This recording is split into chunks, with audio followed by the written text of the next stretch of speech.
Ever heard of the man who ate his way into prison? Well, grab a snack and settle in, because today we're diving into the belly-busting tale of Edward Dando, the original food bandit of the 19th century. This isn't just any historical figure, however. Edward Dando wasn't known for battles or politics. Oh no, he was famous for his insatiable appetite and his ingenious, albeit illegal, dining habits. So, how does one man manage to feast on oysters, ham, beef and more, all while having no money to pay? Stick around and we'll serve you the deliciously daring escapades of Edward Dando.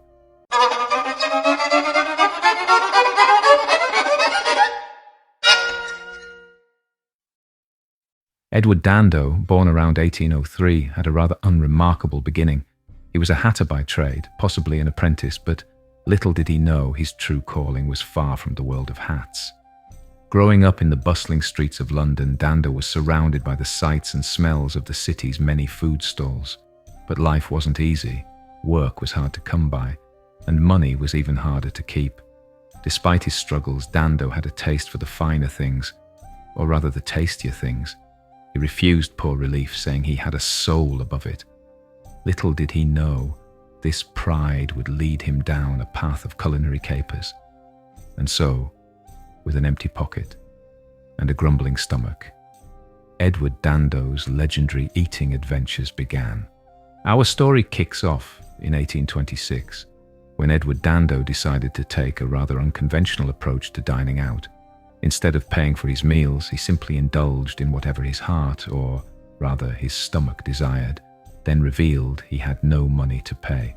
Imagine this: a young Dando walks into a bustling food stall, the aroma of freshly cooked ham and beef filling the air. He sits down and devours 1.75 pounds of meat, a half-quartern loaf, 7 pats of butter, and washes it all down with 11 cups of tea. The bill? A hefty 3 shillings and 6 pence.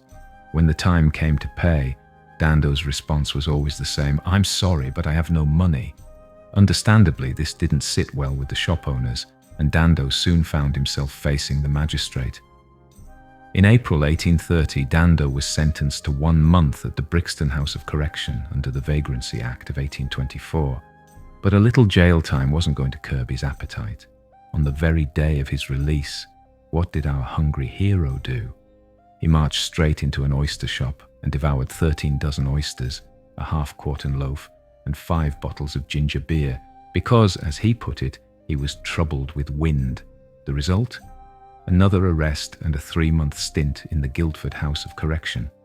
The magistrate even warned Dando that if he repeated his crime, he might face transportation. But did that stop him? Not a chance. Dando was undeterred. Perhaps his most famous binge occurred right after another prison stint.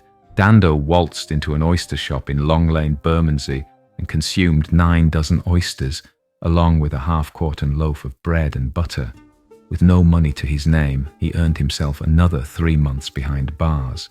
His fame spread far and wide. Newspapers dubbed him Dando, the celebrated oyster eater, and his antics were followed closely by the public. One December day in 1830, after a particularly busy eating spree, the court was packed with curious onlookers and even more food vendors hoping to see the notorious eater. Despite the magistrate's occasional sympathy, Dando's diet of bread, butter, soup, brandy, rum, and, of course, oysters kept landing him back in jail. By early 1832, his routine had become almost predictable. Eat, get caught, serve time, repeat. Edward Dando might have been a thorn in the side of food vendors, but to the public and the press, he was pure entertainment. Journalists couldn't get enough of him. His antics inspired numerous poems and ballads, turning him into a sort of folk hero. Even the literary giants took notice. William Makepeace Thackeray penned a short story loosely based on Dando, and Charles Dickens himself compared him to Alexander the Great. The public saw Dando as a symbol of defiance against the harsh realities of poverty. His refusal to starve in a land of plenty resonated with many, and his cheeky, audacious personality made him a beloved character in the annals of quirky British history. But like all good stories, Dando's tale has an end.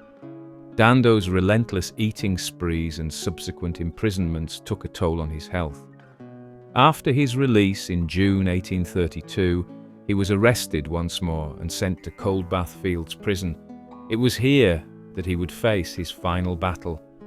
During his time in Coldbath Fields, Dando contracted cholera, a disease that was part of a long-running pandemic sweeping through Britain. On August 28, 1832, Edward Dando succumbed to the illness, marking the end of his extraordinary and extraordinarily hungry life. He was buried the following day, and while the exact details of his burial are lost to history, Charles Dickens whimsically imagined Dando's grave paved with oyster shells, a fitting tribute to the man who could never get enough of them. Edward Dando may have passed away, but his legacy lived on. I'll end the video with one of his famous quotes: "I refuse to starve in a land of plenty. Instead, I shall follow the example of my betters by running into debt without having the means of paying. Why, some men live in great extravagance and luxury, owe money and cheat their creditors, yet they are still considered respectable and honest. I only run into debt to satisfy the craving of hunger, and yet I am despised and beaten." Very poignant even in these modern times, I'm sure you'll agree. So join me, everyone, in raising your glass or oyster to the legend of Edward Dando. Godspeed, good man. I'm feeling a bit peckish after all of that. Until next time, see you later.